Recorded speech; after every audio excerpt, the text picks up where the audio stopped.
résistance, salut à tous ceux qui se battent pour la justice sociale au Cameroun, salut à tous ceux qui aiment véritablement le Cameroun et qui voudraient, dans leur âme et conscience, retrouver le Cameroun dans le Conseil des grandes nations.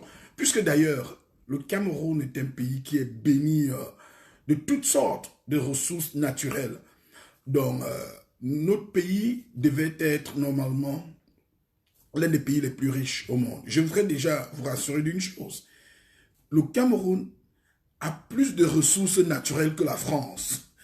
Le Cameroun est potentiellement plus riche que Dubaï en termes de ressources naturelles. Le sous-sol du Cameroun est l'un des sous-sols les plus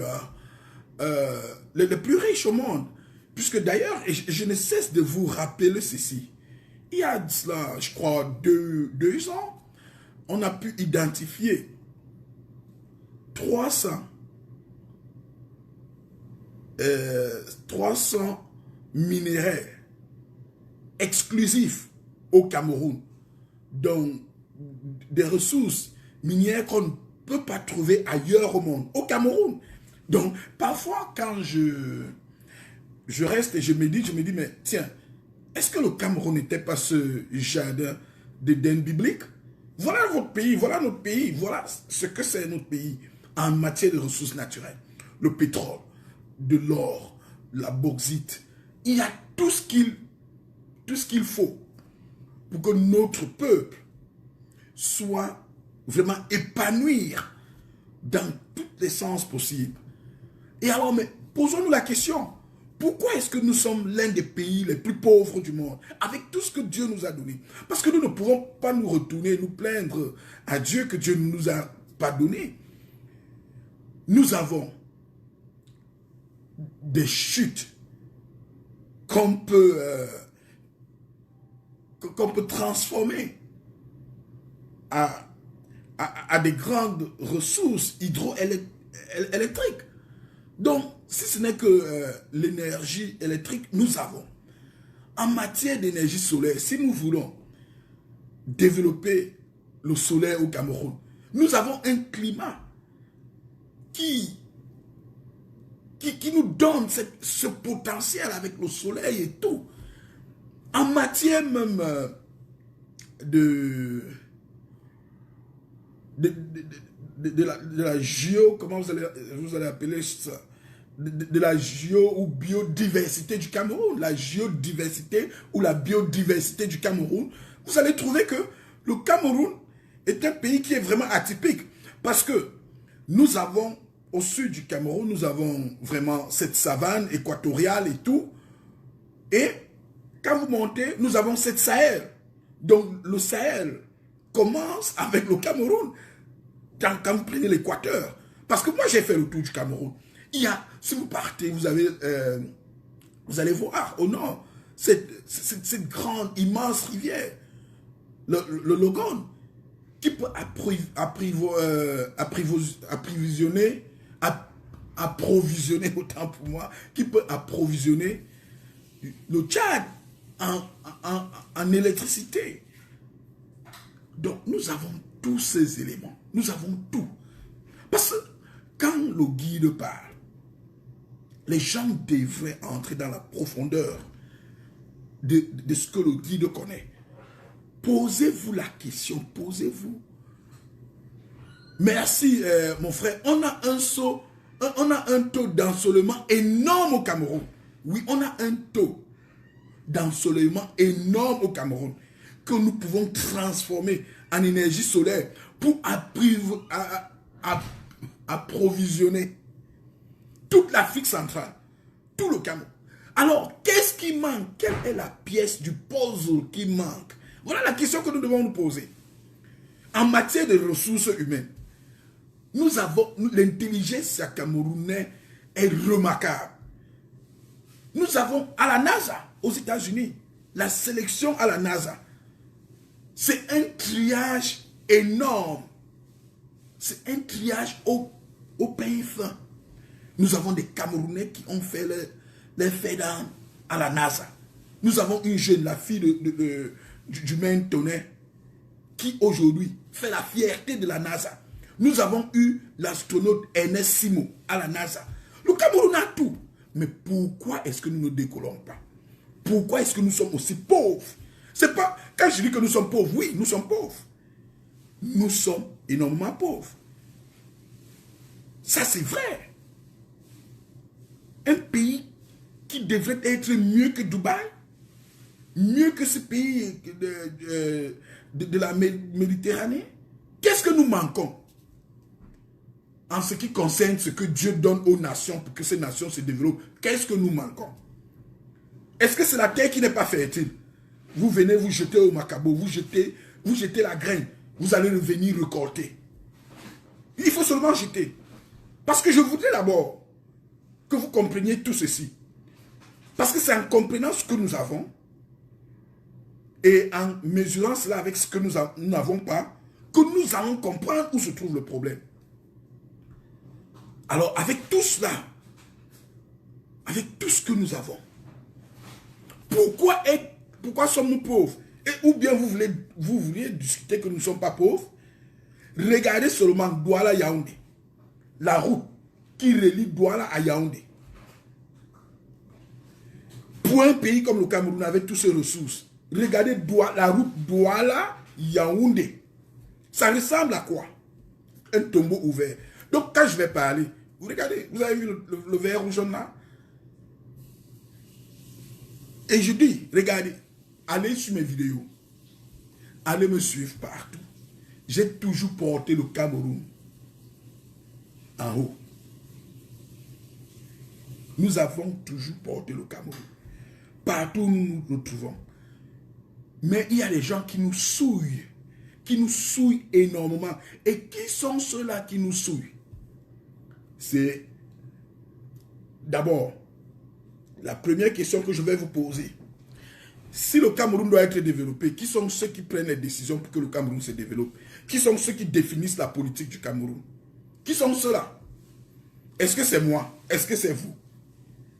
Alors, si vous connaissez ceux qui sont appelés à définir la politique du Cameroun, ceux qui sont appelés à mettre le Cameroun sur les rails du développement, il faut d'abord que vous connaissiez, parce que paraît-il que beaucoup de Camerounais ne connaissent même pas. Et pour juste un petit rappel, parce que moi je vais pas entrer dans la flagornerie et tout, allez dans la constitution du Cameroun, à l'article 2 de la constitution du Cameroun.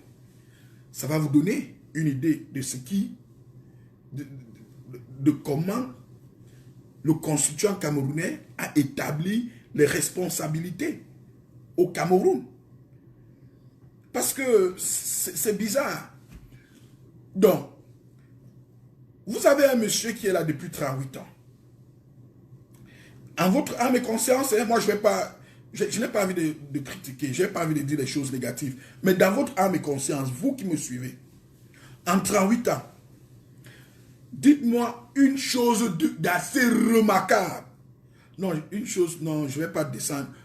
Donnons 3.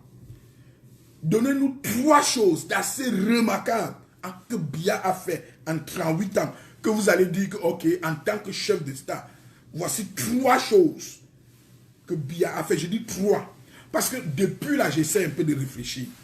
J'essaie un peu de compter jusqu'à 3. Déjà même, c'est difficile pour moi de compter 1. Mais peut-être, vous allez compter 1, 2, compter 3 en 38 ans. Donc ça veut dire que je donne le gars, je prends 38 divisé par 3. 38 divisé par 3, ça donne combien? Ça donne environ 9. Donc, chaque 9 ans du règne de Biya, donnons une chose, qu'en premier 9 ans, il a fait tel. Deuxième 9 ans, il a fait tel. Troisième 9 ans, il a fait tel. Non, je vous demande, hein, parce que quand vous allez parler, quand vous dites que vous soutenez Biya, vous dites que Biya défend le pays, je vous dis, citez-moi 3, vous êtes là, 3 choses que nous avons au Cameroun, parce que nous sommes riches, parce que nous sommes excessivement bénis, parce que nous avons toutes les ressources naturelles que nous avons là.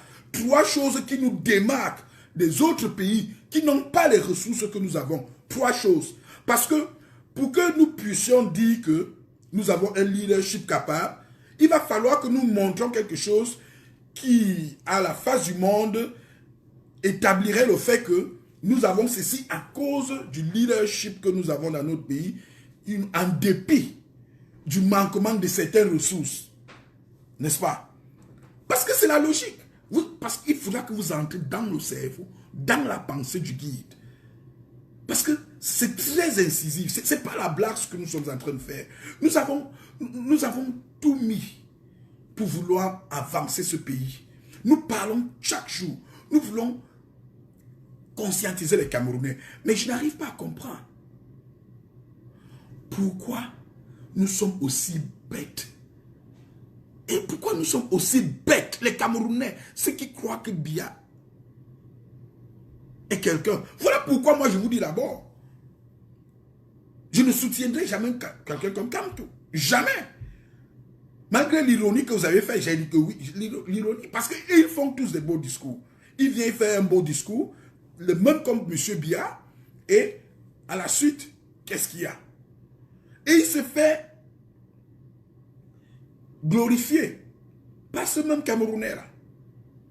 Voilà les gens qui ont contribué à bâtir le Cameroun que nous avons là. Et quand nous autres nous disons que non, nous ne voulons plus de ce genre-là, il faut quelque chose de nouveau. Il faut que nous avancions à un autre niveau. Et ça vous fait mal où? Quand on dit que Biya est nul, ça vous fait mal où? Vous m'aurez montré peut-être la compagnie aérienne du Cameroun. Un peu comme pour l'Éthiopie. Il dit que, oh non, mais qu'est-ce que vous parlez? Regardez, le monsieur s'est battu. Voilà une flotte que nous avons, une flotte d'avions. Nous avons l'aéroport international de Simalène, de Douala, de Garoua, de Bamenda. Le commerce est en train d'évoluer. Nous avons des hôpitaux de référence à Yaoundé, à Ebolova, à Douala, à Bafoussam. Mais qu'est-ce que vous voulez de Paul Biya? Voilà ce qu'il a fait. Nous avons l'autoroute pour partir de Douala à Yaoundé. Vraiment, vous êtes assis là. L'autoroute est claire. Mais qu'est-ce que vous voulez de Yaoundé, de Biya? Vous allez dire, nous avons une ville, Yaoundé, qui est désengorgée. Une ville avec des routes, avec... Voilà comment... vous m'aurez convaincu de ce que je suis en train de me tromper. Est-ce que je me trompe véritablement quand je dis que Biya est sataniste?